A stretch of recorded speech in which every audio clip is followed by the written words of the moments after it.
right, it's getting quiet, so I guess it's time to start. Hey, good morning, everybody. I'm Major General Retired Greg Potter. I work for Northrop Grumman, and I'm proud to be introducing our esteemed panel today in our contemporary military forum titled Evolution of Cyber and Information Advantage. Northrop Grumman is one of the AUSA star sponsors and is very proud to be part of this professional development forum. Northrop Grumman is a technology company focused on global security and human discovery. One of the coolest things I think we did is, we did the James Webb Space Telescope, which is, if you haven't seen it, go on the web and check that out, because it's really an amazing piece of technology and engineering feat. So we appreciate what the Association of the United States Army does for the Army, the total Army, through educating, informing, and connecting, as we see right here at today's annual meeting. Thank you for being part of this program. And before I turn this over to General Vi, who is now with, former Commanding General of Army Materiel Command, and he's the current Executive Vice President of Booz Allen Hamilton and a member of the Board of Directors of Splunk.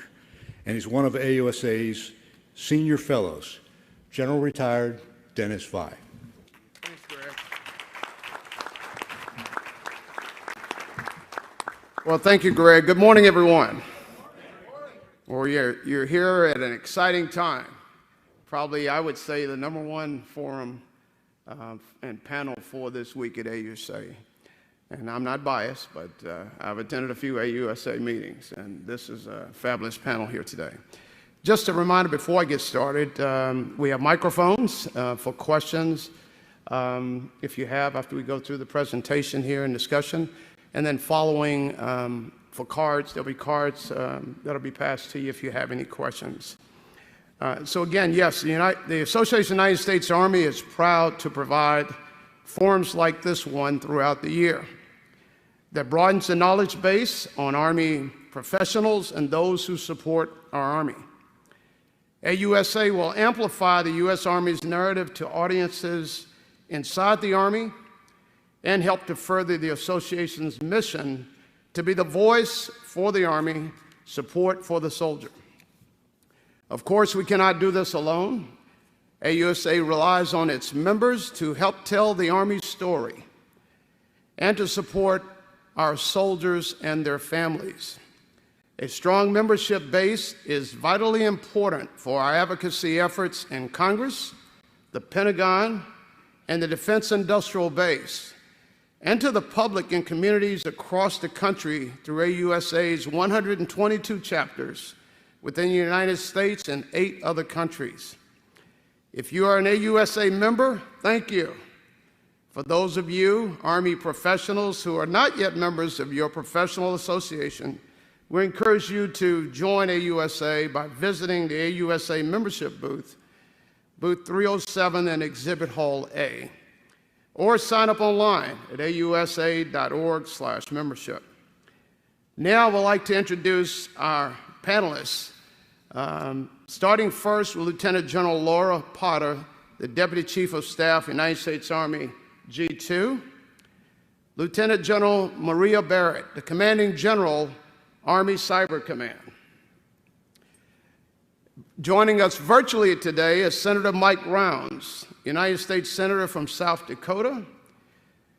We have Dr. Michael Someyer, the Cyber Advisor to the Chief of Staff of the Army, Mr. Tony Scott, the CEO of Intrusion Incorporated, and last but not least, Lieutenant General John Morrison, the Deputy Chief of Staff, United States Army G6. Please join me in a round of applause for our panelists today.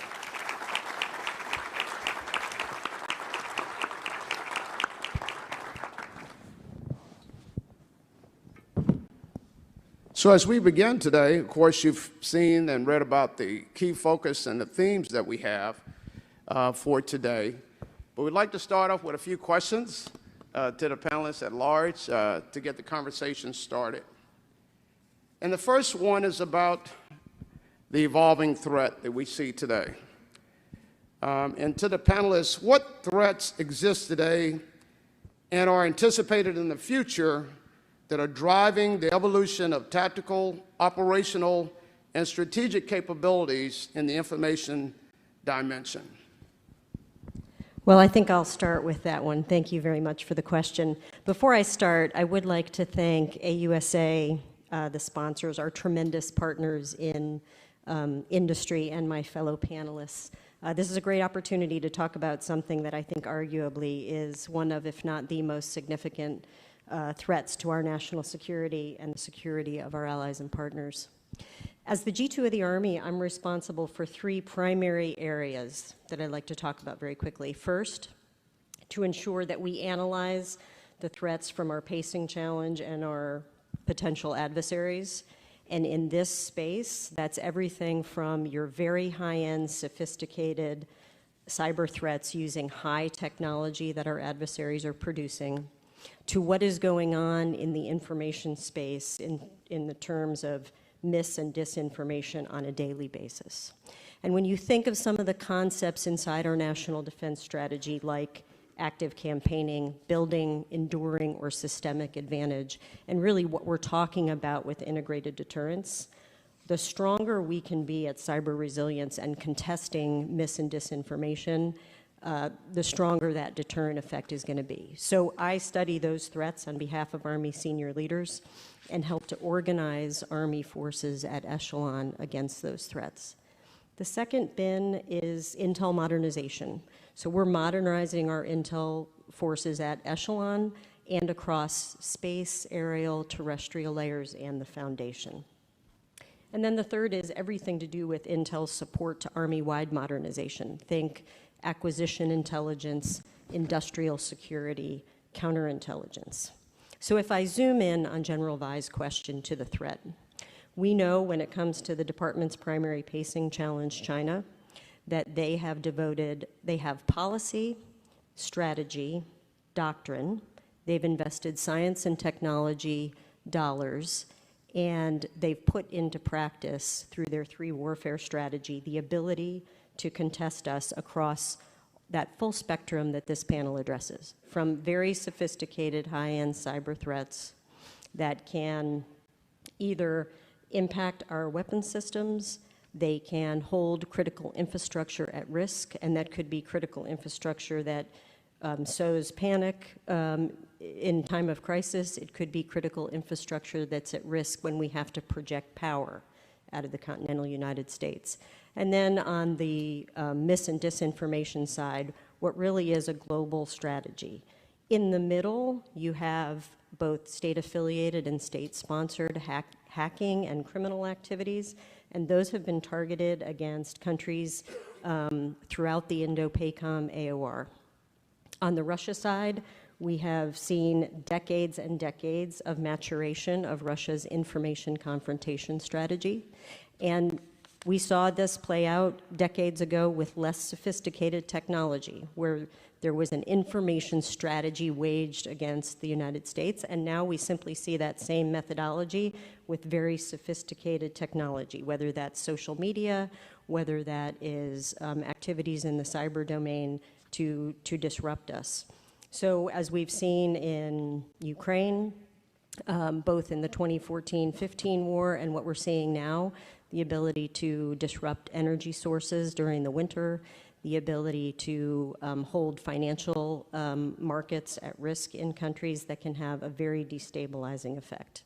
So from a threat perspective, this is something we pay a lot of attention to in the Army, and it helps drive what some of the other panelists, Army panelists, are going to talk about today.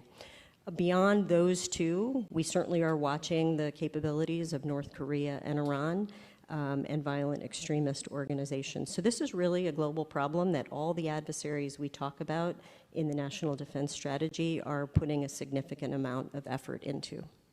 Thank you, General Potter. Tony, any comments from industry perspective?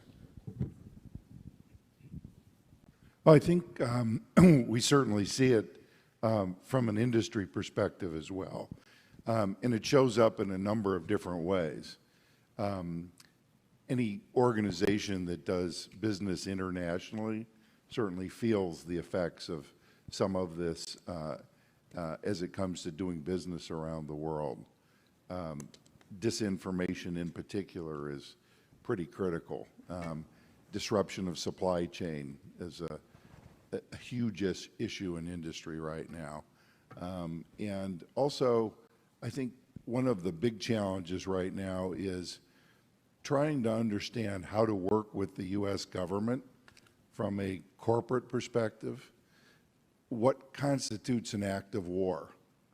What disruption should I tolerate and be able to absorb as a, for-profit institution versus when does that become something that, the military should be involved in? I think there's more clarity needed in that particular space. And I certainly saw it when I was CIO at Microsoft. We were one of the most attacked, public companies in the world. Everybody wanted to get their hacker badge by seeing if they could, impact Microsoft. And we certainly worked closely with the U.S. government. But, there were some boundaries there that I think could be made more clear just from a policy and administration standpoint. Thank you, Tony. And from our, our newest commanding general of the Army Cyber Command, Lieutenant General Barrett, comments, please. Yeah, so I don't disagree with anything that's been said so far. I think from my perspective, looking at the threat, the thing that's been really amazing, having watched this now for several years, we won't count all of them, just the speed of exploitation now.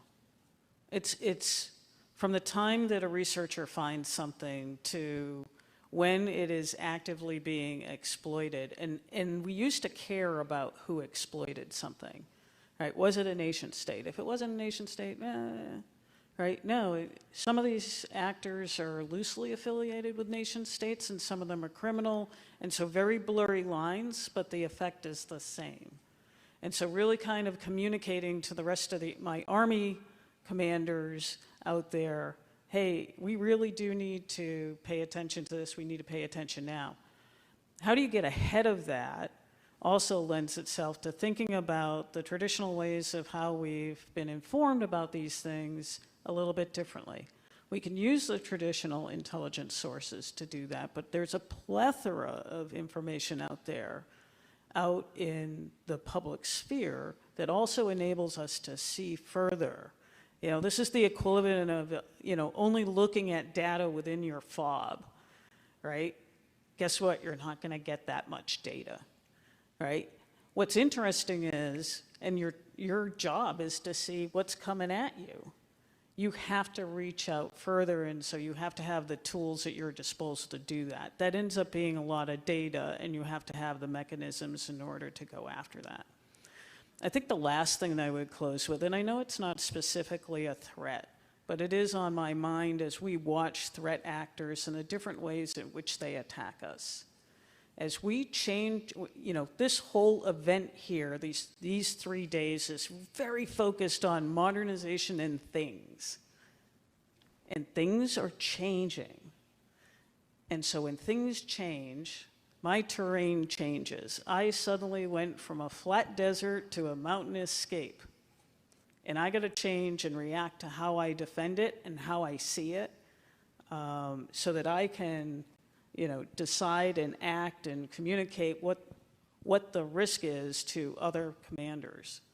And so as we employ and implement our modernization, it's really important for us to do this. So from a trend perspective, I'm starting to think about, hey, how you do your development really affects how well I can secure you. The design in which you are employing really affects how I'm securing you. And we look no further than, why did SolarWinds occur? Why did Optus, the second largest telecom in Australia, get hacked? Right? There's a problem with how we're designing applications, some of our applications, and employing them. And can we fight this just with better education for our IT workers? Or do we actually have to get this upfront in the design phase? Thank you. As you know, there's a lot of discussion across the Army and the Joint Force about information advantage. In fact, this contemporary military forum, the focus is on the evolution of cyber and information advantage. So in that regard, what does it mean to have information advantage? And why did the Army develop this concept? And how is this concept implemented across the force? General Barrow, we'll start with you. Yeah, thanks. All right, I got a couple statistics here. We have a world population of 7.9 billion people. 5.25 of them either use or have access to the internet. The world's top 6 social media channels boast anywhere from 1 to 2.9 billion users each. And mobile traffic accounts for 50% of all internet traffic. That's a phenomenal amount of usage out there. That's a phenomenal amount of information flowing. And so when you think about that, I'm thinking about a quote from Joy Ito, the former director for MIT's Media Lab. Our technology advances far more quickly than our ability to understand it. Okay, now we can start talking about information advantage. As we start thinking about sensor-to-shooter data and leveraging all of this, just internal to our own Army operations, how is the commander going to sense, understand, decide, act, and assess faster than that of the adversary and create those windows to exploit? You'll see these linkages between multi-domain operations, linking the human, information, and physical domains that we fight in. And this is going to be really focusing on that information. How do you get a positional advantage in the information, not the physical domain, but in the information domain? And it starts with the commander having those tools in order to do his decision making. It also gets into how John Morrison and I are employing the network in order to enable those capabilities and protecting that network as well. It goes to the public affairs folks in terms of, are you able to get a message out in an accurate and timely fashion to both US and international audiences, right? Speed is of the essence.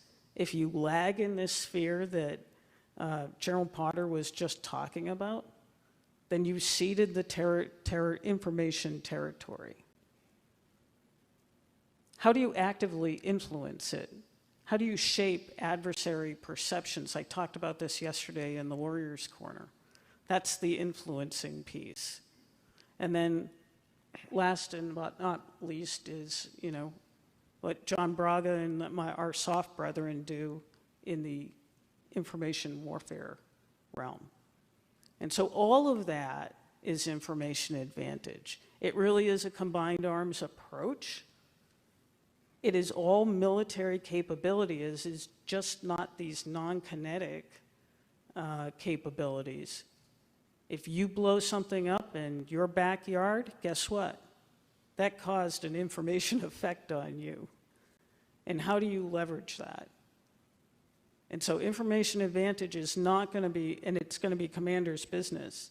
It is not relegated to a couple people on a staff with some special skills. It is all inclusive.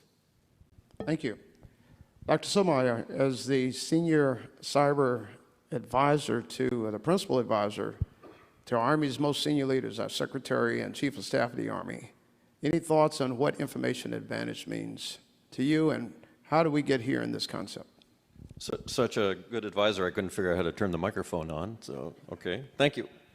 Great to be here. Thanks to AUSA. My first time at AUSA, long-time listener, but first-time caller. So it's a treat to see former bosses, Major General John Davis here, and colleagues all over. So thank you. It's a great answer on information advantage. It links perfectly, I think, to what Secretary Wormuth has talked about from the beginning, about one of her top priorities is to make the Army more data-centric.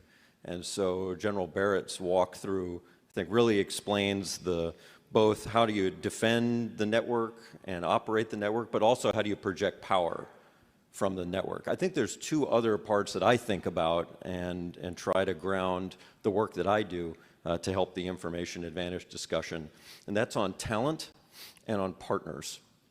So on talent, you know, a shout out to the United States Congress and Senate for the authority to have a cyber accepted service, right, as an example of a way to fast track hiring and really improve the retention of talent that you're going to need if you're going to have information advantage. So taking advantage of the authorities that we have for talent, absolutely critical for information advantage.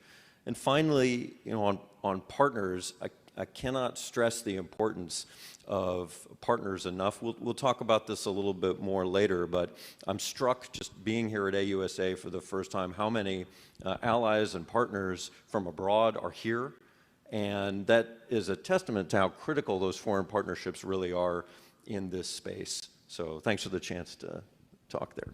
Absolutely. Thank you, Dr. Sotomayor. Let me turn to Lieutenant General Morrison. Lieutenant General Barrett mentioned about you, both of you working closely together in this information advantage concept and implementing it. Any thoughts from your perspective as a G6? So, sir, thank you very much, and thanks for AUSA hosting this, and it's great to be up here with such distinguished panelists and to see so many old friends out there in the neighborhood. I'm going to try and simplify information advantage because really at its core, it's all about decision dominance. And General Barrett laid it out. Can a commander understand the environment faster than their adversary? Can they decide to do something about it faster than their adversary? Can they act then? And then can they assess? And it can't be done in silos. So the work that General Barrett and I are really focused on is making sure that we unify all aspects of the network. It can't be the way that we were approaching it before, where it was enterprise and tactical, and neither the two shall meet. It's got to be one capability so we can bring the unbelievable strategic and operational capabilities of our intel enterprise to bear. And then underpin all that with a data architecture that data is the right spot at the right time for the right commander. It's a little bit different than right sensor to shooter. It's really about that. Get it to the right commander so they can do something with it fast and then assess it. And if we don't underpin all that with tremendous talent that is integrated into operations, this can't be a bunch of technical experts that are in a tent off the side of some TOC someplace, because TOCs probably won't exist very long in the future. They need to be integrated in a central part of operations. And I will tell you, whether it's the work we've done with 18th Airborne Corps or the work that we're doing with the 1st Corps and the Multi-Domain Task Force out in the Indo-Pacific, we're laying in this framework that will allow us to do iterative capability development so we can rapidly harmonize this data and get it to the right commander so they can take the appropriate action. And we're seeing this iterative capability play out in exercises and operations to tremendous operational effect. But the key is the people with the right skill sets, integrated in operations, being driven by a commander. Thank you, sir. Thank you, Lieutenant General Morrison. As I mentioned today, we have Senator Rounds joining us virtually, and we all know the critical important role role that Congress plays in cybersecurity and information advantage. So, Senator, if I could pass the next question to you to kick us off here. As intelligence and cyber have become increasingly intertwined, what do you feel is the right role for intelligence and cyber operations?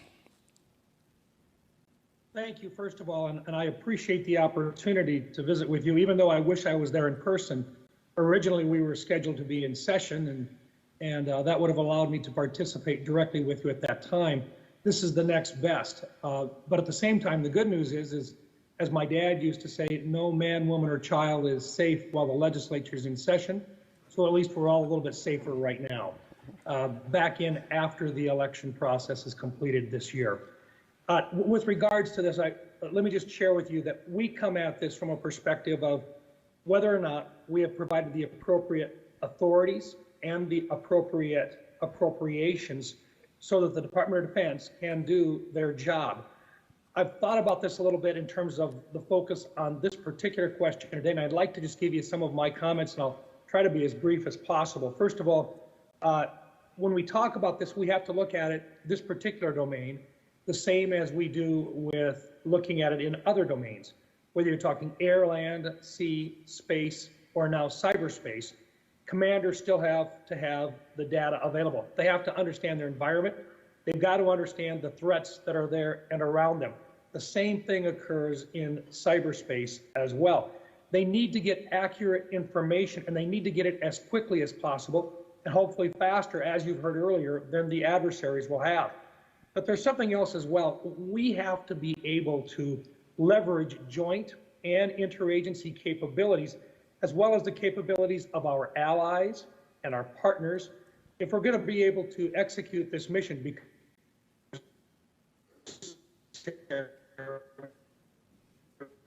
The same thing. And in authorities, and whether or not we've done a good job of providing the appropriate authorities to the Department of Defense, while at the same time providing safeguards for their correct use. I think there's more work to be done in this particular area. I'm currently offering legislation that would expand our ability to share our tools, our cyber tools, with our trusted allies, so that if they have a way into one of our adversaries,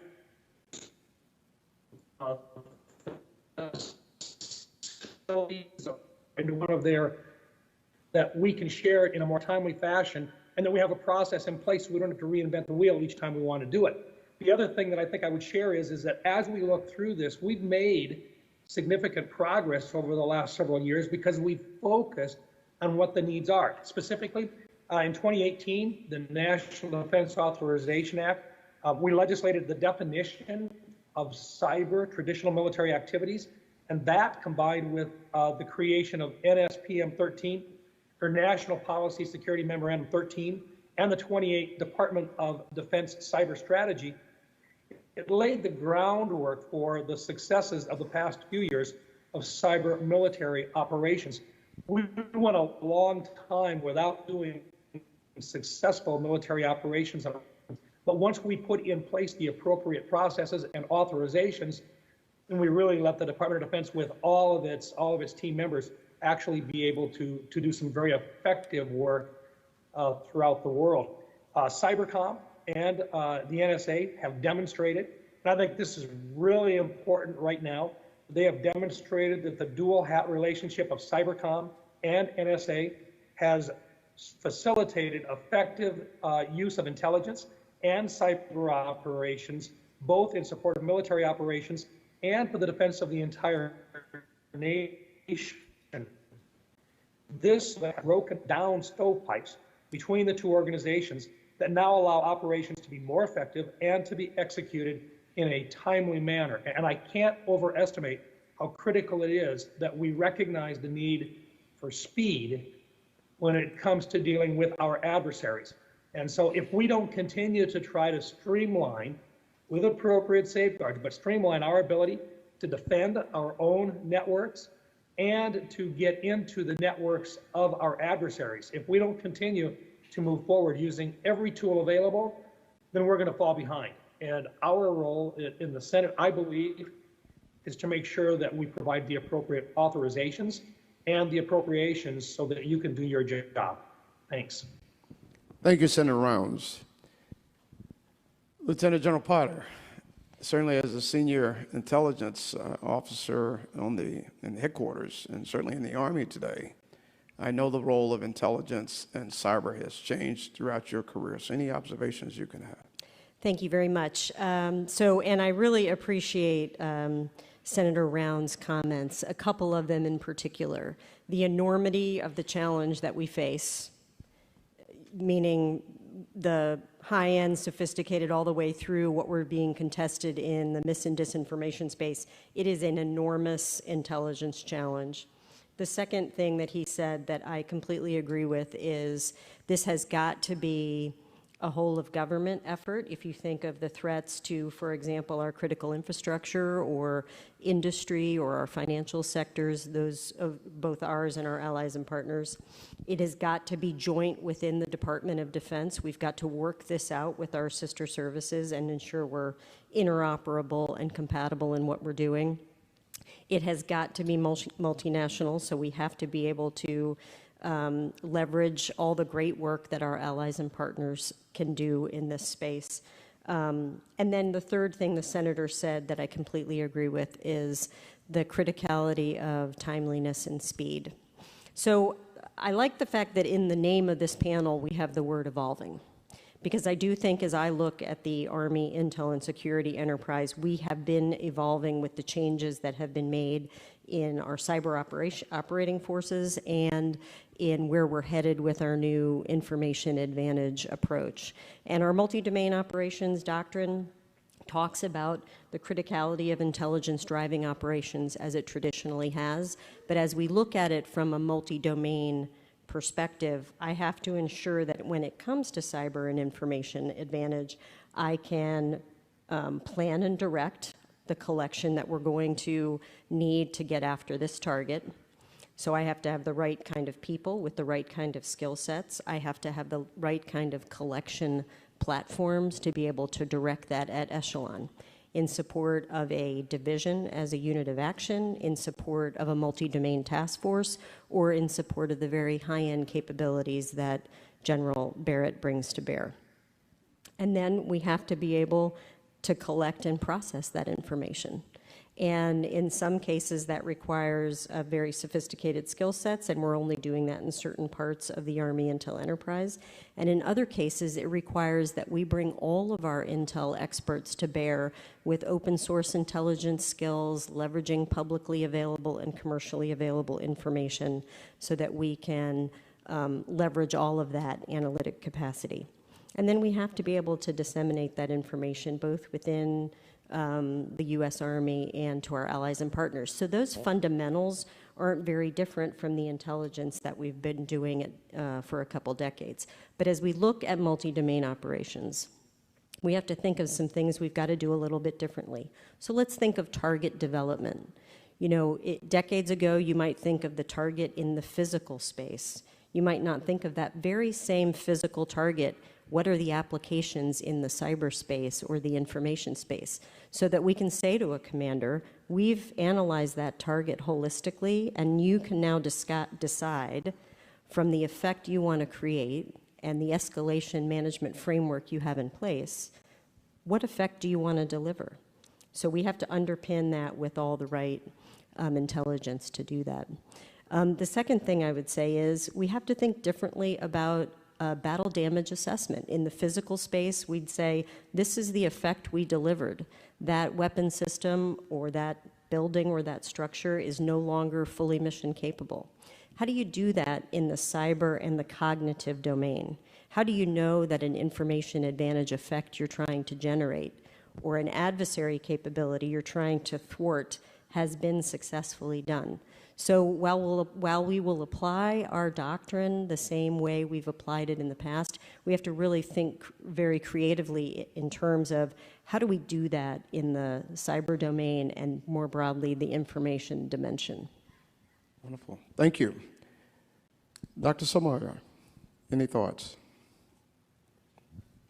Well, you know, I think we have a big opportunity to talk about some partnership opportunities there as well. I talked a little about foreign partners before, but if I might, let me talk about, you know, just one example of being brand new to the Army, 5 months on the job, right? And so I had no idea about the breadth of organizations and institutions across the Army that are working on cyber issues, right? And so I, of course, knew about Army Cyber Command.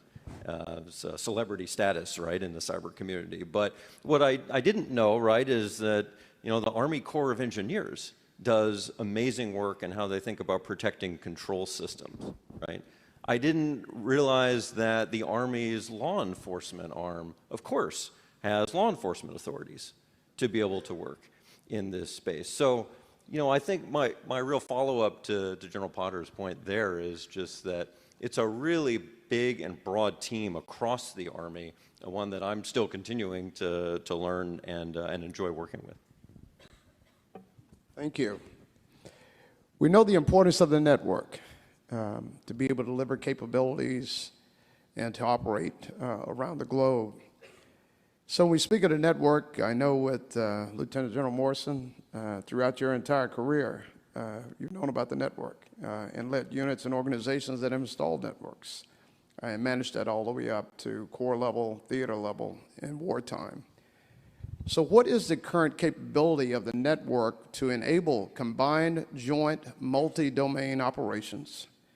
And what needs to change for the future? So that's a great question. I'm going to attack it in two bite-sized chunks. You know, so our current capabilities, as we started working network modernization and really this notion of a unified network, not just looking at the capability sets that were being delivered at the tactical level, we found that the network that we had built over time, not by any inherent design, was actually not that bad. So what we've really spent our time doing is optimizing the network that we've had, and quite frankly, in some regards, getting out of our own way from some artificial stovepipes that we had put up that really wouldn't enable global operations. So I would tell you our current capabilities from a joint perspective, not that bad.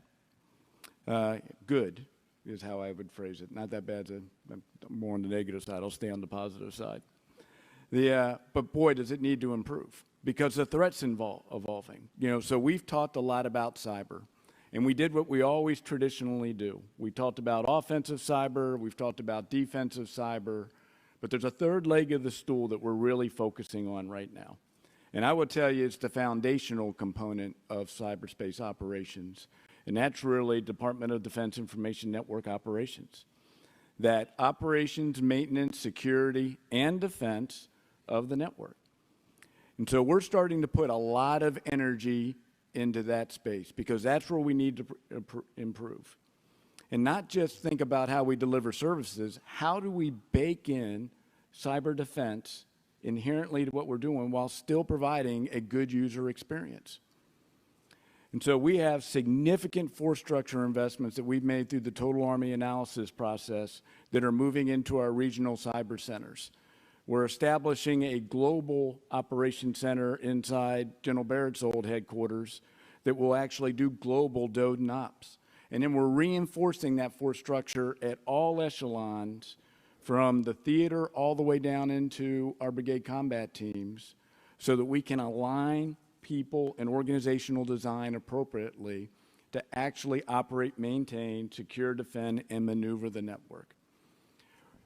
Under the great leadership of our Cyber Center of Excellence and Army Futures Command, we are now got unified NetOps capabilities that are designed to flow across all echelon so we can marry up people, organizational design, and capabilities together. Again, so we can see the network end-to-end and defend it. The last component that we're really working hard is it's a different skill set. We already talked about being data-centric and the skill sets that are aligned there. You heard about General Barrett talk about how data is driving almost all cyberspace operations. The same holds true inside DOD and ops. So we are moving on a trajectory. Now we're going to have to, because the panel says, evolving.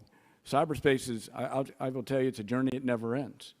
And so we'll have to continuously reassess that organizational design, the people, the skill sets, and the capabilities to make sure that we've got it right and then underpin it with all the training.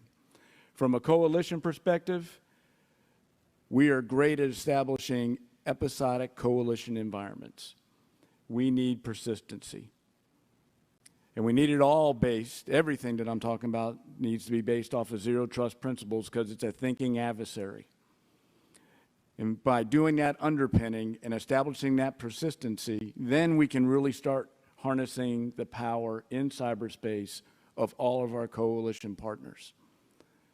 As we come out of Project Convergence 22, we will leave persistency with some of the capabilities that we feel very comfortable with. One of them is providing a persistent mission partner environment that our coalition partners can plug into, as opposed to what we do now. We spin up a new network every time we either have a new operation or a new exercise. We're going to do that same leave behind with data and a tactical data layer out in the Pacific. And we will continue to work very hard with our Intel teammates so that we can really drive on establishing a theater-level COP out in Indo-PACOM that really fuses ops and intel. But again, it's that notion of persistency so that we can iteratively continue to evolve. Thank you, sir. Great answer. Thanks very much. Lieutenant General Potter, your perspective as G2. Thank you very much. So John Morrison and my teams are very, very closely working together on the unified network and how the intel community and the top secret network nests into that. And we've learned a couple things, and there's a couple things I'd like to emphasize here. So number one, as we look at employing a multi-domain operations strategy with a unit like the multi-domain task force out in the Pacific, we have to think very hard about top secret transport at echelon. Where do we need that transport capability, and what does that look like in the future? The tenets that General Morrison talked about, operate, maintain, defend, secure, monitor the network, we have to do all of that in the TS transport layer and within JWICS. So where the intel community is going, where the Department of Defense community is going with modernizing JWICS and keeping JWICS resilient is very important. The third aspect I would talk about is the fact that another very important part of our doctrine and lessons we have learned certainly from the way the Russia-Ukraine war is playing out is that we are going to have to be able to operate in small distributed formations across the battlefield. So when you do need that TS at an echelon where you're distributed and dispersed, how do we do that in a denied, degraded, intermittent, or limited DDIL environment? And then lastly, what are we going to do centralized from an enterprise approach with our TS network versus what are we going to be able to do at the edge? And I think maturing our thinking on all of that, and there's so many great industry partners that have been helping us do that, but maturing our thinking on those last two areas in particular, I think will be really important to ensuring that what we need to leverage from that top secret layer, not only can we do that at echelon, but we can get that through a cross-domain solution that allows us to either get it down to the tactical level on a secret or secret releasable network, or more importantly, get it to our allies and partners in a timely manner. Wonderful. Thank you. And when I review Lieutenant General Barrett's career, she's been in both worlds in her assignments, both in intelligence and in signal and working networks. So your thoughts in where we are with the network today? So some people really don't love when I show up at their door or send them an email because sometimes it's bad news. And I might be telling them that they failed a CCRI and I might have to disconnect you from the network because you haven't done what you need to secure your systems. And so it's not an enviable task. But I like the position that Army Cyber rides in the middle of operate and defend. We get both sides of it. We're both supposed to be enabling the operation as well as defending it. And sometimes a hard decision does need to happen in terms of securing our network and defending our network. But in a lot of cases, the decisions we're making is how do we operate this with acceptable risk? And that's a conversation sometimes that I have with the mission owner. Is this acceptable risk for your mission? This is what I see. So I want to go back. This is really underpinning General Morrison's comment about maneuvering the network every day and looking at what's happening. Who is having an exercise? How did they design their exercise network? Oh, that's what it looks like. Who's got overwatch of that IP space? Okay, that organization does. All right, where are the cross-domain solutions? I've got that. I'm looking at the terrain and looking at how we want to position our forces and sense what is going on. And I'm going to come at it from two. So immediately when you start, hey, it's Army cyber calling, and they want to know a lot of stuff about our network for the exercise, right? I want to help you continue operating through the exercise. I'm not here to shut you down. Because I might see something happen or have visibility into that space, and with a few quick phone calls off our ops floor to DISA, we might be able to solve your problem more quickly than you would have by putting in a trouble ticket. You're still going to have to put in a trouble ticket. But we'll escalate it for you because we understand what's happening from an operational perspective. We will maneuver the network to both achieve the operational outcomes and also achieve the defense. Part of that criteria is, okay, we're having this exercise, this is what your architecture looks like, right? What are the conditions? This is the conversation I have with my folks. What are the conditions by which we would sever this network from another network?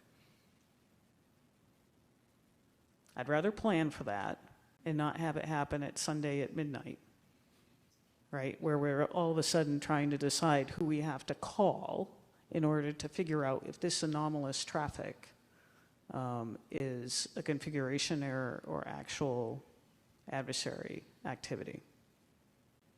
And so with all the modernization that is happening, and I talked about the changing terrain as we lay in these capabilities, this is really what we're bringing to bear.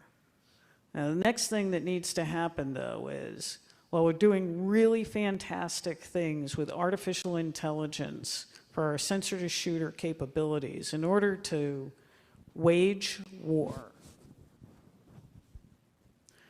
we got to apply some of that into the underlying network as well.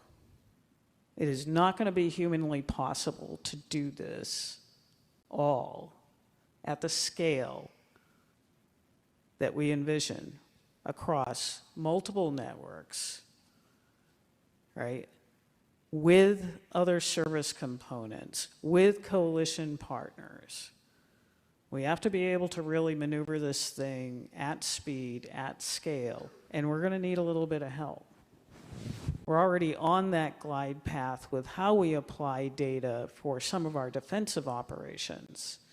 But I see this as an evolution. We're going to continue on this journey. I can't imagine that we don't go down there because we're not going to be able to build the size of the ops centers and compete for the talent that you really need to have manning all those stations in order to tell me what I need to know about the network. Thank you. All three of your responses, excuse me, all three of your responses have certainly addressed one of the themes we wanted to cover with the panel is implications for the future. Two, I'd like to gain some insights from you and provide to the audience is on data and artificial intelligence. How can the Army and DoD use artificial intelligence and big data in the cyber domain to gain advantage over potential adversaries? And so we'd like to go to industry first. Tony, Scott, thoughts? Yes. So what I'd like to share is just a few thoughts across my experience at General Motors, the Walt Disney Company, Microsoft, and so on. Let's first talk about data. I think we're awash in data today. The problem most of us have is there's too much. Often the things that you really want to know, there's too little of, but drowning in a sea of data otherwise. There's also issues, in my experience, when people are managing data of relevance, issues of timeliness, which we've talked about a little bit here, about accuracy. Is it Is it real or is it fake? Completeness. Do we have the right information that we need? And also trustworthiness. And all of these elements have to be taken into account when dealing with data, whatever the purpose is, whether it's cyber or otherwise. And then you marry AI on top of that, and some of the things that I've seen that I would comment on here for this panel are the selection of tooling, of AI tooling.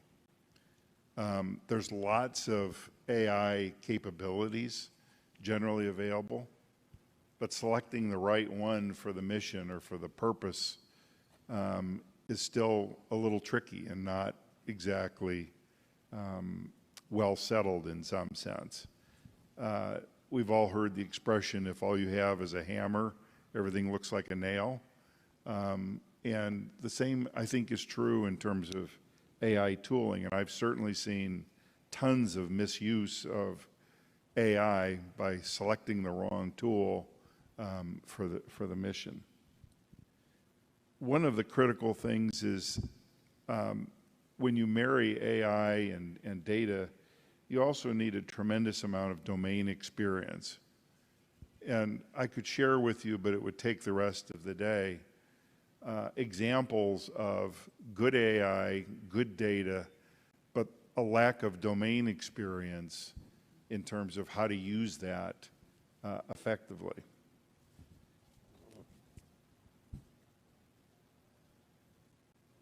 There are also issues of correlation and inference.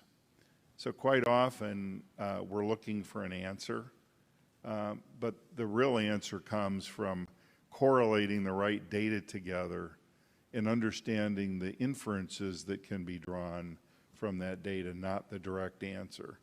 And training our staff and training our people to understand the importance of that aspect of it comes along with domain expertise, I think. A big issue today, and you've all seen it if you've dealt with data or AI at all, is dealing with bias in the data. Getting our AI tools trained so that you can rely on the results that come out of that have a lot to do with how these engines are trained.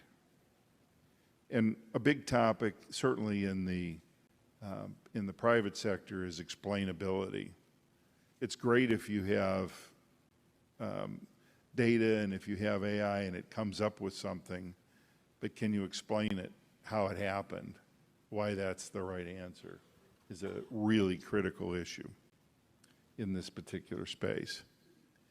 And we've talked a lot here today about how we're doing, how we're using our networks, how we're using our capabilities.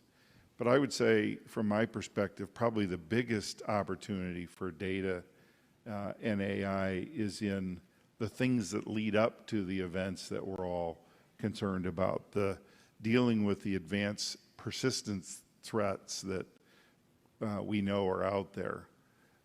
The bad guys are on American soil. They're doing stuff here in our networks every day. They're stealing IP from, our institutions. They're doing all kinds of things that as a nation we don't like. And using these tools to deal with this stuff every single day is critically important, not just on the frontline battlefield, wherever that may happen to be. And then finally, I would say one of the biggest issues, I think, is how can we use AI and data in terms of improving the human performance of the people that do all these missions for us. There's great examples in sports and in other fields where improving human performance has been the key to success. And I think we've probably invested in terms of how we improve human performance. I know in a corporate setting, a very simple example is, we're very concerned about ransomware, clicking on the wrong email or whatever it happens to be. The best and most effective way of preventing that is training people to recognize when this thing is suspicious or shouldn't be clicked on or what should be ignored. And we can use all the tools that we have available to us to make our human performance better. That'd be my opening comment on that subject. Thank you, Tony. Human performance, absolutely key and essential. Lieutenant General Morrison, any thoughts on data and AI? Sir, Mr. Scott, I thought those were some really great comments for us to think about. As I sit there and I look at AI and machine learning, I think that those kind of capabilities, without using it as a buzzword, are going to be absolutely critical as we move into the future. We need to be candid with ourselves. Mass is not on our side when it comes from a people perspective. So leveraging these kind of capabilities to really get after that improvement of the human dimension as it relates to an operational outcome is going to be absolutely critical as we move into the future. We're on a journey, though. I really liked how you laid out a number of things that we really need to think about, because nobody in this room has the answers to everything when it comes to AI and machine learning. And this is really where we're going to need industry's help as we move down, because it's an area where we're going to want to follow on some coattails pretty darn closely. So we keep the whole of nation aligned as we work through these evolving technologies, and we can figure out how to put it into a military application. So swinging for the fences is not where we're trying to go with artificial intelligence and machine learning. We want to be iterative. We want to evolve. And quite frankly, we want to put a model in place that builds off of what we're doing with Project Convergence and then gets it into the hands of operators, so we iterate at a much faster clip than we have previously. Those human touch points, to use your word, sir, I think are going to be absolutely critical, because it'll provide the operational focus that we need to mature our thought. And when I think about our thought, it is across the spectrum. It is from requirements all the way through what a capability is actually going to be, but more importantly, how in the cyber domain these kind of capabilities are actually going to be provided. Our adversaries are already doing some of this. So are we, but it's more blocking and parrying at this point. We need to get a much more coherent approach to it. And it needs to expand not only from offensive and defensive, it needs to be across all three legs of the stool to include DOD and ops. Thank you. Senator Rounds, comments from you, sir.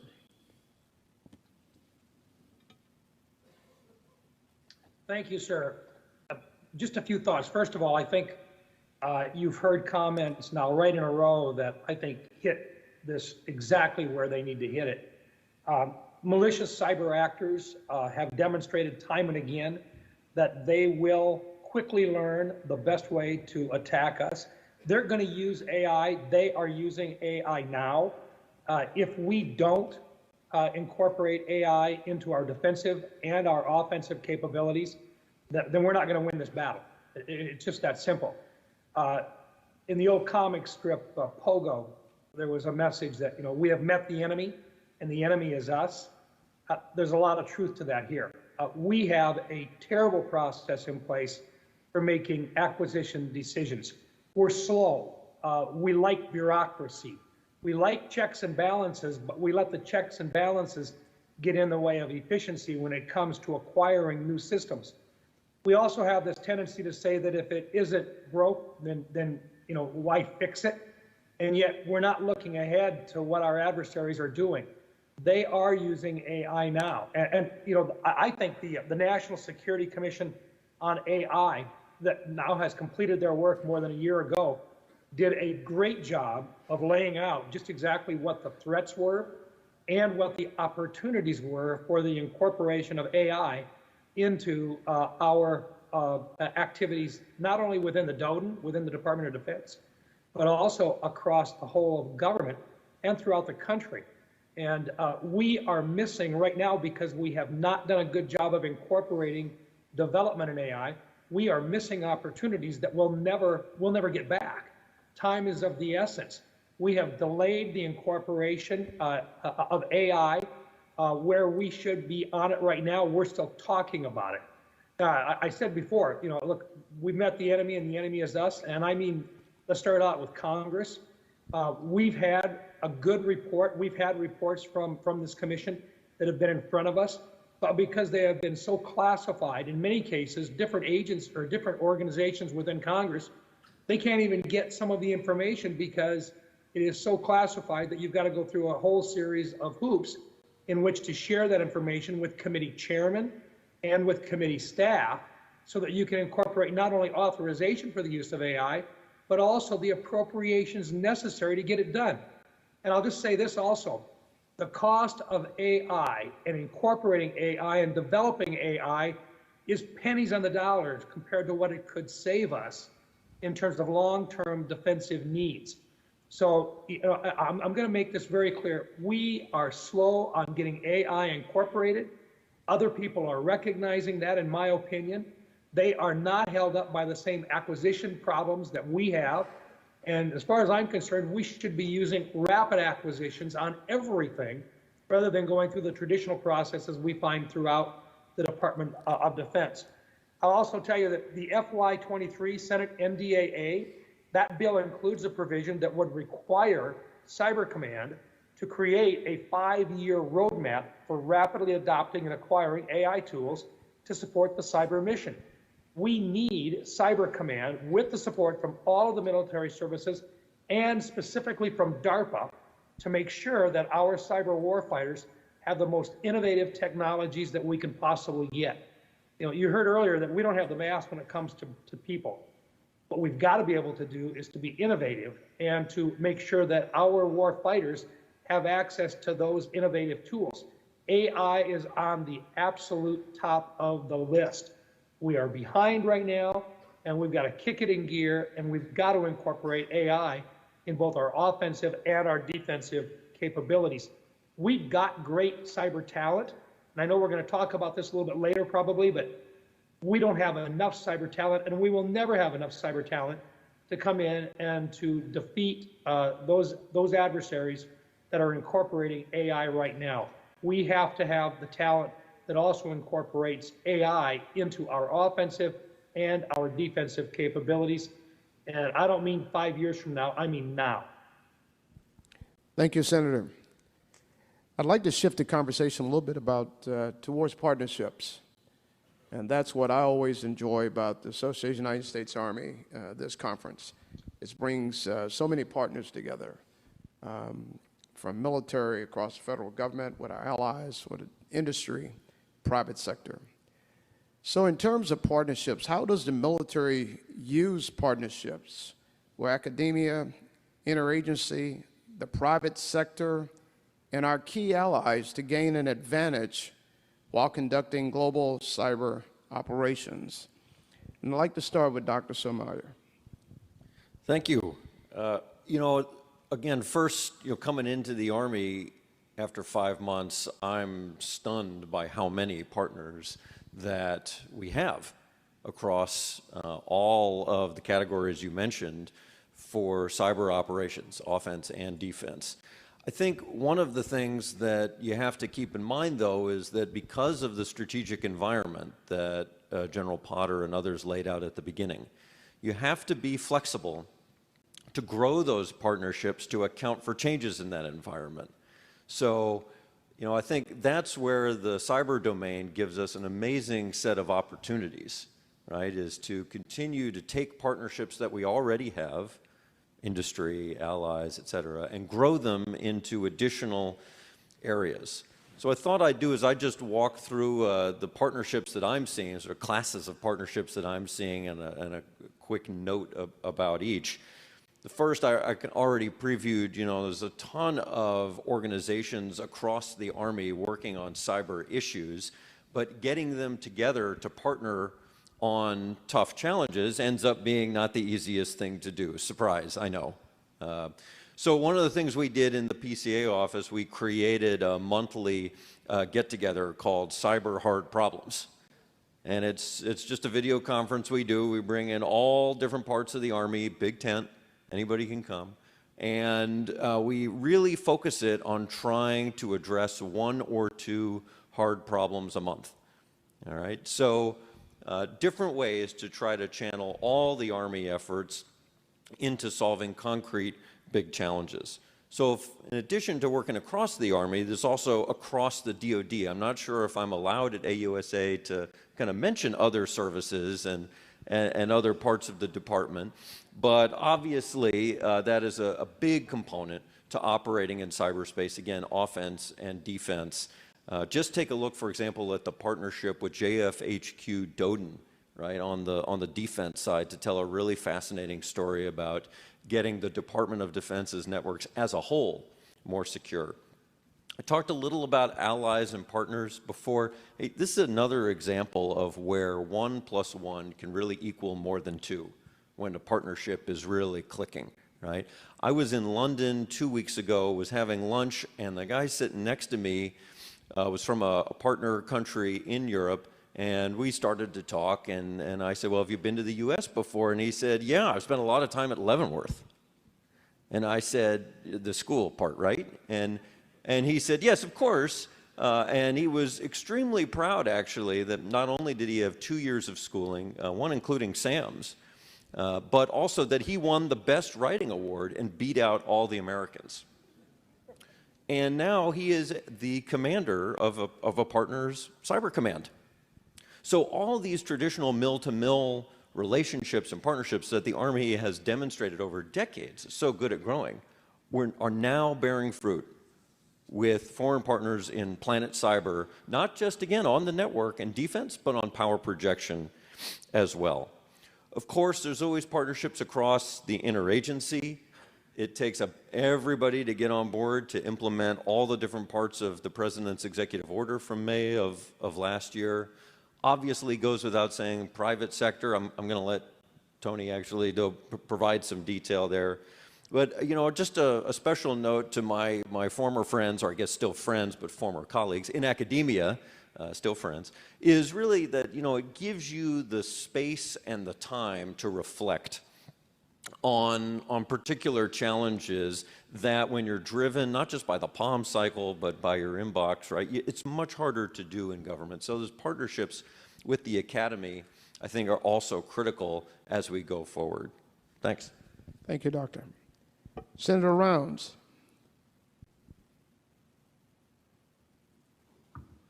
Thank you, sir. Look, one of the lessons that we've learned over the last few years is that we can't afford to fight this ever-growing number of malicious cyber actors alone. As outlined in the 2018 Department of Defense cyber strategy, a key element to defending the United States against cyber attack is through strengthening alliance and partnerships. That includes our allies and our friends. One key tool as a part of the Cyber Command's persistent engagement strategy has been to conduct what we call the hunt forward operations to proactively observe and mitigate threats on our foreign partners' networks, but we do it at their request only. To date, Cyber Command has conducted over 35 of these hunt forward operations in 18 countries on over 50 networks. Now, I've had the opportunity to meet with members of these hunt forward teams, and I've really been impressed with the capabilities that these teams have and the results that they achieve. And these are opportunities for us to find out in advance what our adversaries might very well try on our own networks. And so when we go in and we learn what it is and we find out in advance, we not only can help our friends and our allies, but we can then share with other people what these adversaries are trying to do, and we can start fixing some of the holes that might be out there in our own networks. Now, I think we've got to do a lot more than just simply talk about it. We've got to get back into our own Department of Defense's capabilities. We have to engage with our partners and our allies so that we can coordinate with them. We can't do this alone. We're proposing right now legislation that will allow us to share back and forth with our trusted allies and our partners. I think this is critical.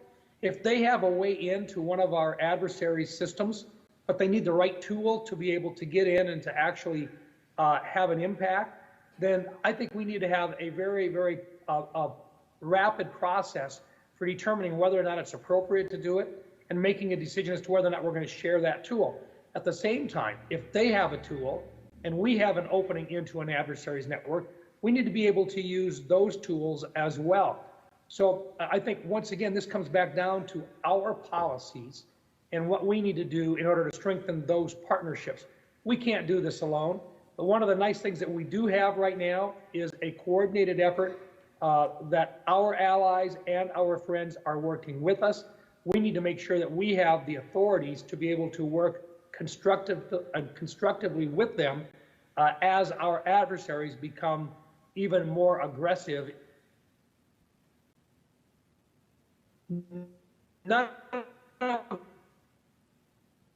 conflict with us, whether it be air, land, sea, or space, unless they have a positive cyber operation capability. Our job is to make sure that they think twice about whether or not their cyber capabilities are as good as they might think they are. Capabilities, not just our own, but our allies and friends as well. And we've got a ways to go on that front yet as well. Thank you, Senator. And as the Senator stated, we can't do it alone, and we haven't been able to do it alone, and we won't in the future. And so, Tony, if you could add a perspective, because our partnership with industry is so critical to what our Army and, in fact, all of our forces and the Joint Force and their mission today. Your thoughts, please. Sure. Probably my first real exposure to the Army and its capabilities in this space was when I was at Microsoft, and we were fortunate to have a really good relationship.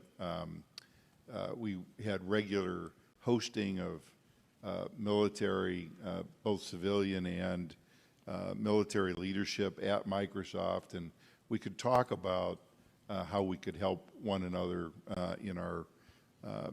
with our capabilities. And eventually that led to lots of internships and other exchange of people that I think helped create a further great relationship. But I think there's a much bigger opportunity there. Today, ex-military people are a tremendous source of cyber resources for the private sector. There's just not enough of them. And that's something that I think we could all work on, and they would be welcome with open arms, I think, in most organizations. The second thing is information sharing. And this is, a widely discussed topic. I wish there was as much sharing as there was discussion. I think this is a great opportunity for us to do a much better job. I ran into Mike Daniels here at the show, who heads the Cyber Threat Alliance, and he was sharing with me the work that he's continued to do in terms of facilitating the ability for organizations to share threat information. And it's clear to me that this is one of the biggest opportunities that we probably have. I learned from a boss many years ago that everything is pretty much known, just not by everybody that needs to know it. And I think in the cyber threat space, this is absolutely the case. And we have an opportunity to do much better in that regard. And then lastly, I mentioned earlier, global corporations. We have footprints all over the world. We have relationships all over the world. And I think there's a big opportunity for us to use those institutions as ambassadors for what we're trying to accomplish in cyberspace, to be mouthpieces for and amplifiers of what's right and what the purpose of our activities is. So I would encourage more engagement on that front as well. Tony, great comments, and I could not overemphasize the importance of sharing of information and engagements and having the dialogue to understand what the requirements are, what the threats are, what the capabilities are, to be able to address those together collectively to address the mission. So we're going to turn to the audience now for a few questions. And in line, first one talks about partnership or questions about partnership. And this is open to the panel. Can you speak about your partnership with Compose 2 and 3 in the cyber domain? Second part of that question, is there any discussion about modifying or increasing force structure in Compose 2 and 3 to take advantage of a built-in partnership with soldiers working for the Army and industry?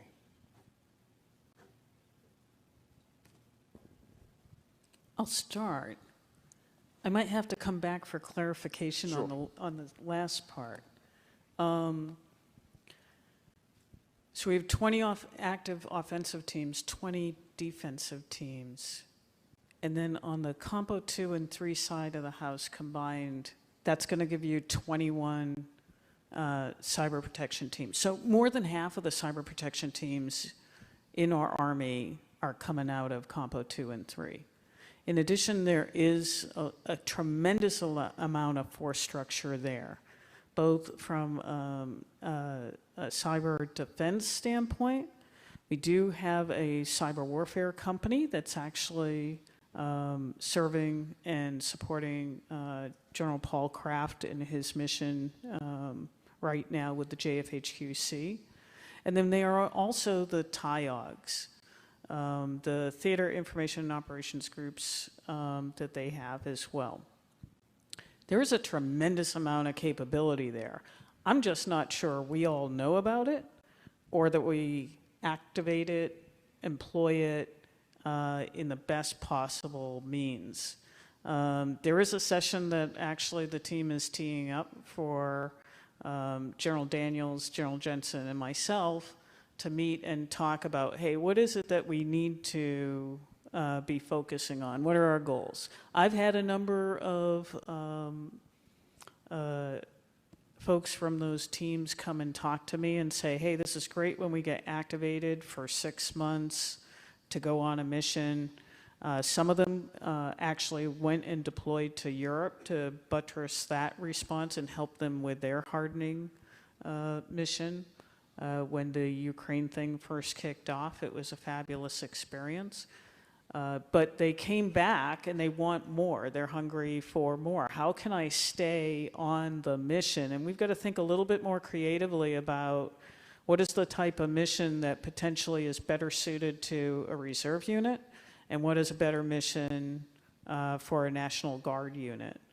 And then the other thing would be, there actually is as you're trying to get military folks to come work in industry, we'd like to perhaps be able to have them transition from the active force, go pursue their dreams in industry, but have a viable mission in the reserves or National Guard. In some cases, what we're seeing is we get the feedback from the team, and this is where talent management becomes very much a hands-on, name-tape level engagement. You know, what is driving you? Well, I really don't want to leave. There are some family considerations that are kind of hard to turn down, but is there any way I could still do an OCO mission? Absolutely there is. But we don't have all the processes set up to do that. We're starting to make some of those. We have a pilot program doing that. And this is where I think we can start to really fulfill that dream of, you know, active, reserve National Guard and industry. The other thing we're taking a look at, too, is for some of the folks that do depart, is there an alumni program where you can come back when we have a surge or we have a very niche project that we need some very special expertise on, and we know that you have it. You're out working in industry, but perhaps the industry partner would let us loan you for a couple of weeks to come in, take a look at what the team is working on, come back out, come back in. I actually think there's probably a win-win there. The only thing we need to do is keep your clearance active. And so we're exploring all opportunities to really, it's more of a talent management thing, but I actually think that we see the ancillary benefits of each one of these different initiatives, outcomes for us and outcomes for our partners.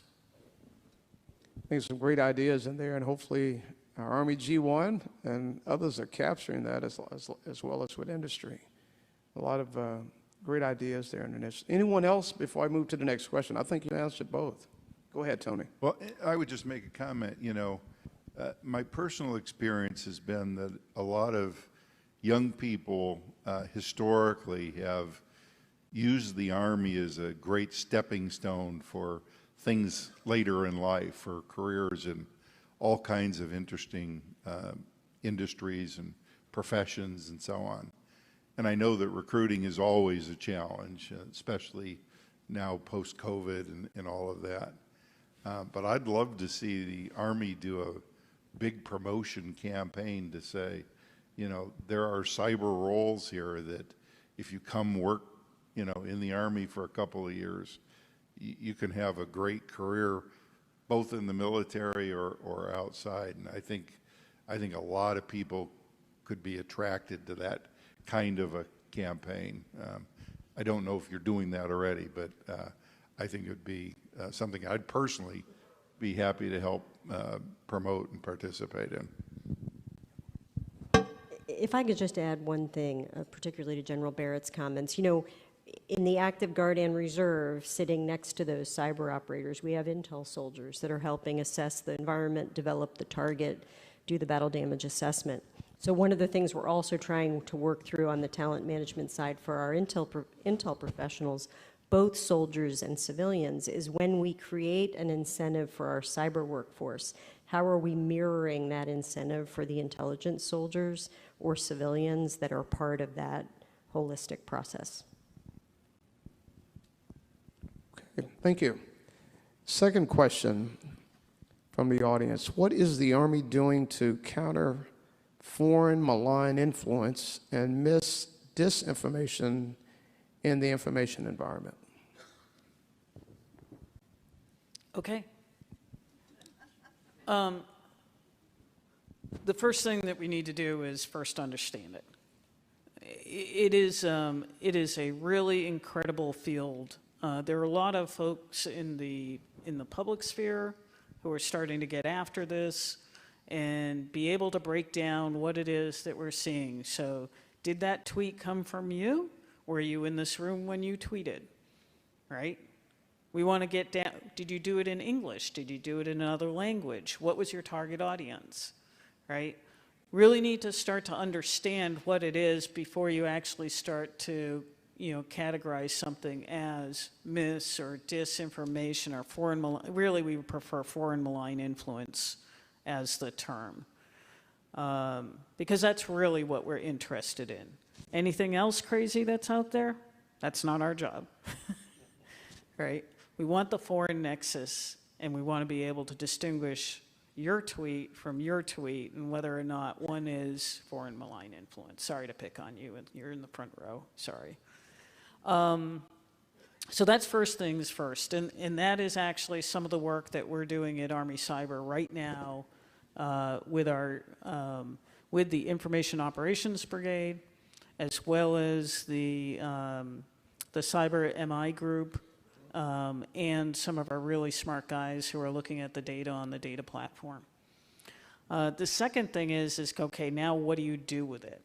And what we're looking at is actually having two pilots, standing those up, and really trying to use those pilots to inform what it would be like to do this perhaps at a theater level. It would inform that structure, would inform the doctrine of what it is that we would do, and in any other structures. And so I think we're going to have to go through this learning. I think the thing that we found when I wasn't part of the initial effort when they started to take a look at MIS-DIS, but I think what we found was some of this was in the intel realm, Some of this was in the cyber realm because a lot of the delivery for these messages come through the cyber domain. Some of this was in the public affairs realm. And then there's commander's business. And so who was in charge? That was a very difficult thing. I think the pilots will help us work through that and really understand what role each one of us have in order to get after this.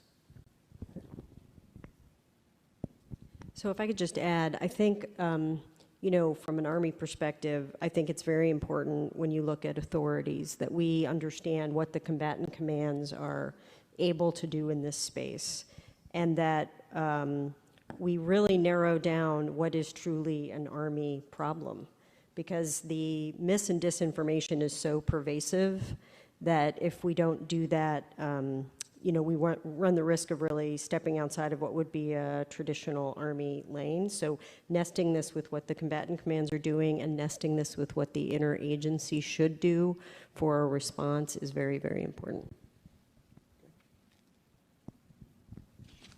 Anyone else? I'll just do a quick additional note on partnerships, which I feel like is now my theme of the day here, the Partnership Cyber Advisor. But, you know, we talk about the need to do this. I got a couple guys in the front to laugh. That's good. The need to do this on, you know, such a complicated scale. That mix of authorities that's needed to do this is really broader than just Title 10. Right, and Title 50. And so working with interagency partners has proven so critical in the last several rounds. Looking at foreign malign influence, I think is critical to both enabling partners but also taking action. And the final note, again, you look at our academic institutions, not just in the United States but abroad, really generating unique insight based on open source material about who's doing what. And that's a really critical source of insight that we all need to be incorporating into the usual sources or ints, you know, that we are more comfortable and I think used to relying on. Thanks. Okay. We have time for one more question before we go to our final question. And it's, what do you see as the role of operational technology in ensuring the Army can get to the fight? And what are you doing to protect the Army's critical infrastructure?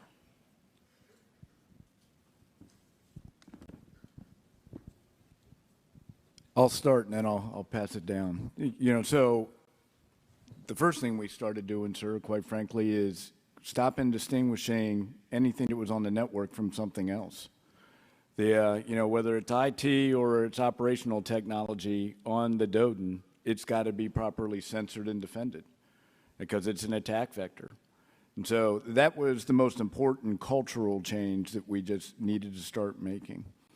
And I think we are trending in a good direction as we work with folks like Army Materiel Command on what does that really need to look like.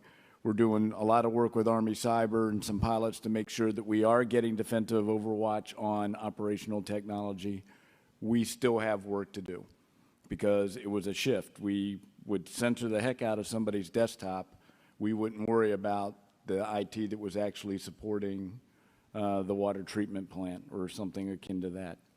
But progress is being made. But I got to go to, now I'm going to be on the partnership theme because I think this is very important. That's great.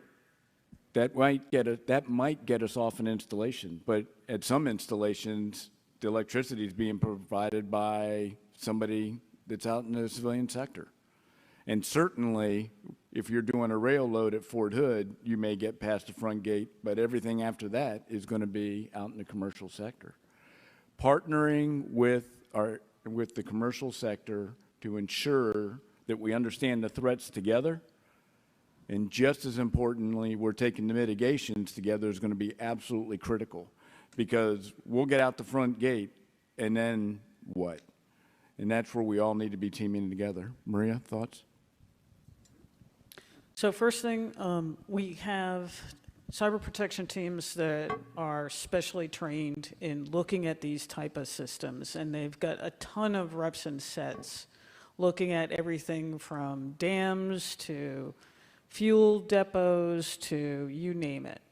And it is a very specialized, it is a specialized skill. I don't know if I would give it very anymore because these systems are part of our infrastructure. Agree with everything that Gerald Morrison said there. There's been a lot of good work. While I was at Netcom, partnered with AMC to see if we could do, what would operations, network operations feed look like coming from one of these OT networks. And what my goal was in partnering with AMC was that you want to understand the operational piece of this. You want to make sure that your whatever depot continues its operation, and you need to be able to see this in real time because that affects operations, whether you can get those munitions out the door, and it's also, honestly, it's also money. Every time that one of those systems is down, it costs AMC. But then from my perspective, I'm looking at it, and you never want to create a seam, SEAM, between operation centers. And so can I get your data? Whatever it is that you're doing, and they have a big initiative to employ sensors into their OT infrastructure, but can I get your data as part of this? And that way we don't have the seam. And if I see something that is happening, that we'll be able to very quickly connect those dots. Either we're getting a unique piece of intelligence, or maybe we're seeing something from other sources that are available to us, and can I pivot and give that to AMC and we can do the right thing. And so, again, I think it just needs to be seen as part of that is about being able to see this holistically and respond to it. Yeah, if I could just add more broadly, when we look at protecting modernization, in the Army, we are working very hard to ensure that we have a strong counterintelligence and security posture. What China is doing in the espionage space is very significant, whether they're doing it through a vector cyber or whether they're collecting open source from what people are willing to say about the technologies and the modernization capabilities we're bringing on. So we're trying to work very hard to focus our enterprise on not saying we must protect this weapon system, but what is it about that weapon system that is the most important thing we protect? And then how do we ensure that our joint partners and allies who may be delivering or procuring a similar type of technology are taking the same approach to strengthen that CI and security posture? Thank you. Anyone else? I would just say in the private sector, one of the things that is under resourced, and I don't know about this in terms of the Army, but the connection between the digital security and the physical security world is one that's still a big gap. And again, a case where more information sharing across those seams pays big dividends. We had a major effort on this at Microsoft, and I can tell you that any number of incidents that we detected had some physical nexus to it that without connecting those things we would never have seen or made the connection. So I think things that you do in that space that could be shared with industry would also be super helpful in terms of progressing the cause generally. A quick, note here on another partnership, surprisingly, but the statute that created my job said that one of the partners I must have is this group called the Defense Digital Service within the Office of the Secretary of Defense. And so when I started, I said, "What are you guys working on, and where can Army jump in and help?" And so what we ended up doing on this critical infrastructure question, we took a piece of OT and took it to DEF CON, right? A big vulnerability research conference every year, happens out in the desert, to let researchers tinker and try to find vulnerabilities that we can then learn from before we scale the rollout of a particular piece of technology. So that's a great opportunity to use the research community to help us learn and protect our stuff before we scale it. Thank you. So there's always discussion in the Army about people and readiness. It's in the DNA of the Army. It's always about people. It's always about readiness. And so for this final question, and I'll call on each of the panel members individually for a response. Recruiting and retention of the cyber workforce, which has been discussed already today, both uniform and civilian, have been priorities for Congress and other policymakers. What are the challenges and possible policy solutions to recruit and retain top cyber talent while also maintaining a high state of readiness? Second part of that question is, how has the workforce changed from where it started to today, and what needs to change for the future? Mr. Scott, Tony, I'd like to start with you. I could probably talk all day, but I'll make it brief. When I was federal CIO, one of the ideas that we had that we did not get time to do, we just ran out of time, was the following. I was a proponent of having a minimum standardized curriculum that could be made available to colleges and universities in the U.S., and that would be a minimum curriculum in cyber, enhanced by whatever that particular school was good at. So if you were a good engineering school, you'd have, engineering add-ons to that core curriculum. If you were a liberal arts college, you'd have, other add-ons, but a standardized minimum curriculum. And then the idea was that if you graduated with that as your major or as a part of your degree, and then entered public service, whether it's in the military or in the federal civil service or whatever, that you could get part of your tuition or part of your cost of going to college paid for. And I think this should just be a part of the curriculum at every college and university that wants to do it in the U.S. Because I don't know any other way that we're going to get the scale that we need in terms of the talent that we need. When I was federal CIO, one of the things that we looked at was the number of people that were retiring out of federal service. I didn't look at the military, but I got to believe it's something similar. It was unbelievable how many people we were going to lose in the next 5 to 10 years. Booming, age boom population going away, and we had no strategy for replacing that. And I think you're starting to see that effect now, both on the civilian side and probably, I'm guessing, in the military as well.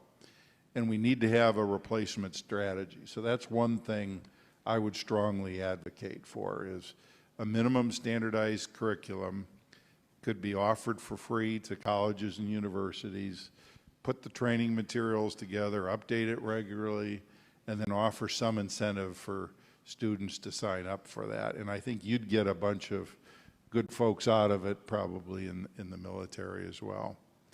The second thing I think needs to be addressed is continuing education. So we all know the cyber world is ever changing, and what we were worried about 5 years ago is kind of different than what we're worried about today. And I think we have to institutionally figure out a way, just like lawyers and doctors and other professions have continuing education sort of requirements. I think we need to focus on that as a policy driven kind of thing to make sure we stay current and continue to educate people who are involved in this area. Those would be my two sort of starting points. Thank you, Tony. Senator Rounds.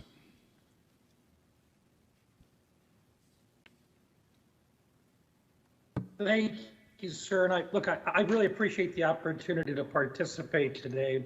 I really wish I could have been there in person.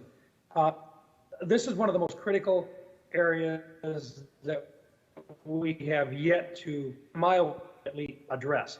And that is how do you take professionals that can do this type of work any place they want to and with a lot more money, and yet expect them to maintain their role working either in the Army or, I think it goes back to this. Number one, they should be able to not only get great training, but they should have an opportunity to really recognize that what they have done contributes to the defense of our country while they're in uniform. But then not only while they're being recruited, they're going to be recruited by outside groups, but to have an opportunity, as was discussed earlier, to perhaps maintain either in a guard position or in a reserve position, the opportunity to still participate in this very exciting part of having a direct role in the defense of this country. We've got a small university in South Dakota, Dakota State University in Madison, South Dakota. They graduate between 200 and 400 cyber professionals a year, moving right now from 200 to 400. A lot of them would love to stay right in the area. The vast majority of them have job offers waiting for them before they're through their third year in school. They can get out, they don't have to go very far, and they can make a lot more money in the private sector, just working in Sioux Falls, South Dakota, in terms of cybersecurity for banking and financial services operations than what they could if they went into the armed services. But a lot of them would love an opportunity to do both, or to perhaps go in for a while, do cyber work for our country, and then still be able to go back out and maintain, family relationships in the upper Midwest.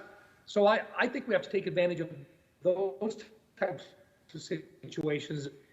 This past February, I had the opportunity to visit Army Cyber Command down at Fort Gordon, and I saw firsthand the really tremendous capabilities and dedication of our cyber warriors. I also had the opportunity to discuss some of the challenges that the Army faces in recruiting and retaining these warfighters, the most skilled of whom can really make a difference and by staying in, but they could also make a lot of money by, the Army, we should those professionals as well. We've got to have the tools available, and our commanding officers have to understand that the resources and tools opportunity by enhancing their pay schedules, then we should do that. And furthermore, we have to have for them a professional line of work ahead of them to where if they don't want to go back out and do within the military, if they want to stay as cyber professionals, they should see a established in them to where they can still move up in the ranks, they can still move up in terms of seniority opportunities, but to be able to do it within the cyber working groups. And that's something that, look, they stay in Green Berets. If somebody goes into the SEALs in the Navy, they stay in the SEALs. They're not expected to then go back out and do something else. If somebody comes in and they're a pilot, they stay as a pilot and they work their way through because that's what their love is. Cyber operators should be treated exactly the same way. And their professional capabilities, as they continue to move and grow and become better, they should be expected to have an opportunity to continue that professional growth throughout their career. And it should not impact their ability or their ability to move up in the ranks as well. So I think all of those items have got to be incorporated into our plans in the future because, like we said before, air, land, sea, space, and cyberspace, if we don't address and maintain those professionals in cyberspace, all of the other individuals working in all of the other warfighting domains, they're all at risk. So let's maintain, let's get ahead of this thing. Let's make sure that we do everything we can to keep those cyber professionals in for as long as we possibly can. Thanks. Thank you, Senator. Dr. Somayer. Thank you, and I think that's a wonderful call to action from Senator Rounds about some steps that all of us can take to get after the challenge. Let me just note three initiatives or three areas where I'm really excited that the Army is trying to make some progress on especially the retention count. So I already highlighted the power of cyber accepted service for civilians. So that's one, won't repeat. Two is that, part of my team, what we're trying to do is create a retention map for commanders and other leaders so that if they want to retain someone on their team, they've got the full set of options available at their fingertips. The reason this ends up being instructive, at least for me as kind of a rookie in the Army, so I went to law school. I thought that if you said Title 10 says you can do X, that's enough. Everybody finds the code citation and goes ahead and implements and says what the law is. No, right? You need to find the right HR manual and regulation and find the person who knows about it. So our retention map is not just going to have the legal authority available, or 10 different legal authorities available to retain someone, to pay them more, to move them to a different, more preferable location, but the name and phone number of the human resources person who knows about this, who can help make it happen, right? Because there's that connection between authority and implementation that is a gap that we're trying to solve. And third, I'll just tease a little bit, we're focused a lot on right now trying to think about what additional professional development could look like. General Barrett and I are having some fun conversations about what that could be for some of the most competitive people in the workforce to have a series of broadening experiences that allows them to see a whole additional set of how cyber operations are conducted. So hopefully more to come on that front, but I again, just to summarize, things like cyber accepted service, thinking about full detail on retention and professional development, three areas I'm really excited about the Army in this area. Thanks. Thank you, Doctor. Lieutenant General Morrison. So nobody's really talked about the front end part of your question, and I see my good friend Chris Ballard out in the audience, and we were talking about how far has cyber really come in the Army over the last 10, 12 years. And sir, you saw it in its infancy. And I was mindful, Chris and I were talking about the lack of intel support we had inside our regional cyber centers. And he graciously actually carved out of his formation intel professionals to put into the regional cyber center. And it was a hoot. I mean, you talk about two groups of people who stayed on each side of the wall, did not have any clue how to talk to each other. The comms guys and the cybers guys didn't know how to ask for intel. The intel folks didn't know how to provide intel to support blue operations in cyberspace. Everybody in this room should be very, very proud how far Army Cyber has really come over the last 10, 12 years. We're still on a journey, but we are in a completely different place where we can talk, as Senator Rounds has mentioned a couple times, about combined arms maneuver in the cyberspace domain, where we have the communicators, the cyber operators, and the intel professionals all really driving for operational outcomes. We still have a way to go, and I thought about the second part of the question about what can we do different, and I think it's really been touched on already.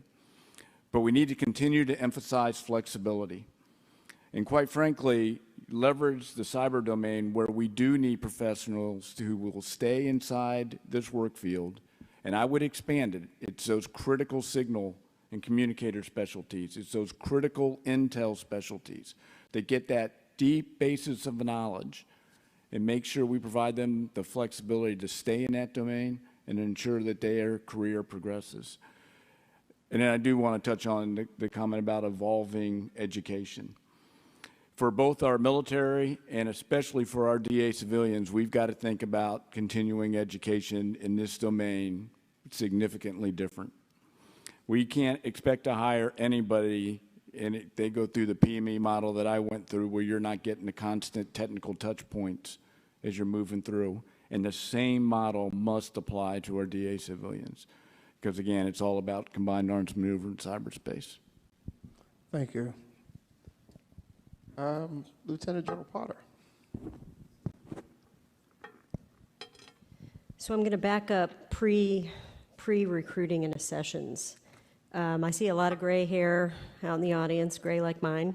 And as I was getting ready to come into the Army, we had a Soviet threat, and everybody in my high school understood what that threat was like.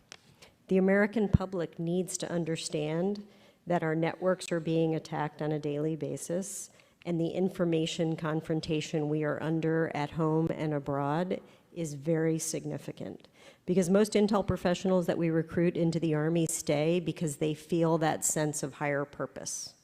They're not going out training for gunnery, which is very important to our readiness.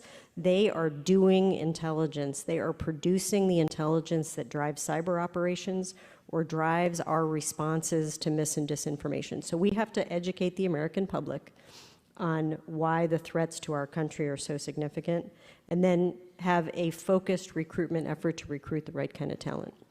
The second thing is, and we really haven't talked about it on today's panel, is some of what General Barrett needs to do both her cyber operations and information advantage includes linguistic skills. So we have got to train our intel analysts to a very, very high level, particularly Chinese and Russian, and make sure that they can maintain those skills. The third thing is I have to build an intel enterprise that can do both things that she needs done on this panel, both the high-end cyber operations and the information advantage. So a lot of growth over these past 10 or 15 years, as John Morrison alluded to, with our cyber operations and primarily our signals intelligence and our all-source intelligence analysts. And then on the information advantage side, ensuring every analyst in the Army has the ability to leverage open source, publicly and commercially available information and infuse that. And over time, we're going to have to develop other aspects of our analytic tradecraft that's tailored to getting after some of the things that Tony mentioned, like our level of trust in the information. What is the bias? How do we verify it, et cetera? So that's a professionalization that we have to work into, all of our intelligence disciplines going forward. Thank you. And finally, Lieutenant General Barrett. All right. So people in readiness are going to be my number one priority, I project, for the duration until I pass the flag to somebody else. And I guarantee you, I think their number one priority is going to be people in readiness. We're bringing people in, and I see the command team from the Cyber Center of Excellence there, and we're training them, and we're putting them into our units. And they're doing a pretty good job. But we're also building at the same time. And so as they're trying to ramp up, we're putting them out into the field, right? We're putting them into cyber formations. We're putting them into divisions. We're putting them into corps, right? And we'll really need to watch how they are employed and make sure that they stay on the team and we keep them current and we keep them trained. And that's just the military side of the house. On the civilian side of the house, you think about what inspires people to stay with an organization. I think there are probably a few common threads. Money, we've already talked about money. Money's one of them. The opportunities to continue to grow. I think we can't put that aside, how much that motivates people to stay, because it communicates you care about them, and it gives them a sense of purpose of coming in every day and being part of something. Hey, we're going to give you something, and this is going to help you do something else. So those opportunities to grow are important, but one of the things that we're exploring is, if I give you that opportunity to grow, whether we're talking on the military side of the house or on the civilian side of the house, I do need a service obligation added in there. So we're working through the policy hoops with on that. There's not a problem achieving that. It just has never been done before. And so we'll put that in place, and I think that will be a good contract with the workforce. I think the other thing that I see is you've got the location, you've got the opportunities for growth and having a sense of purpose on the mission. Location. We got to take a look at where we are located and be flexible in terms of seeing each one of our cyber operators and saying, hey, where do you want to go? Because the system, we've got to have the ability to see each one of them. I've asked HRC, can you bring back a skill identifier so I can see each one of these individuals and make sure that they're not getting lost after they've been assigned to us. And it does take a village.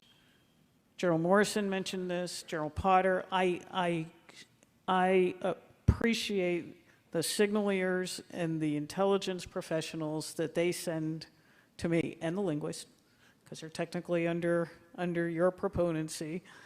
They are definitely part of this team. I'd add on the fires targeteers. There's only one on every team, right? That person is pretty damn important. And we talked about you putting the intel personnel into the regional cyber centers and how to speak that language. When you bring somebody from another branch into the cyber formation and they've got to learn how to apply their craft to our mission set, it takes some time. So we're trying to press on, TOR reutilization. Can I get you strategists? How about a strategist? How nice is that if you could have a strategist that has done a TOR at Cyber Command and also at Army Cyber? So it does take a village here. We've got probably 30 different initiatives that we're pushing on, from training to recruitment, JROTC programs, getting out into universities to both look for civilian interns and ROTC cadets, all the way through retention, incentives, and really starting to pivot away from we have bonuses and incentive pay right now, but now how do I really pay you for the unique skills that you bring to the game for the person and not the position, right? Sometimes people just don't want to keep moving up, but they bring something really valuable. This model works in other government organizations, and I think we can adapt it for what we're doing here too. CES has already been talked about, but again, it is not going to be a singular solution by which we assure a solid recruiting pipeline into this domain and retention for this mission set. It has got to be everything. And so we've got a small team. We actually have a team on the floor right now. Hopefully they're gathering up names. Chief O'Reilly here is my readiness whisperer. And we're looking at the data and the feedback from the teams, and I've told every leader in the Army Cyber Formation, this is a by name tape endeavor. Every leader has to really get involved and talk to the capability developer, talk to the data scientist, talk to the operator, and understand what it is that they want. The last thing I would leave you with is, when we start taking a look at what does a good candidate look like, I think we're going to have to challenge our assumptions about what that looks like. If you take a resume and I say, okay, you were pretty strong in math and science, you did some computer science, great, come on the team. That's the natural, easy button for how you assess somebody. I think we have to really get after, how do you identify that will to serve? Really identifying that there's a lot more art to that than science. I might see a kid open a door for me out there and go, hey, do you want to become a cyber warrior because you have a propensity to think about people other than yourself? That's awesome.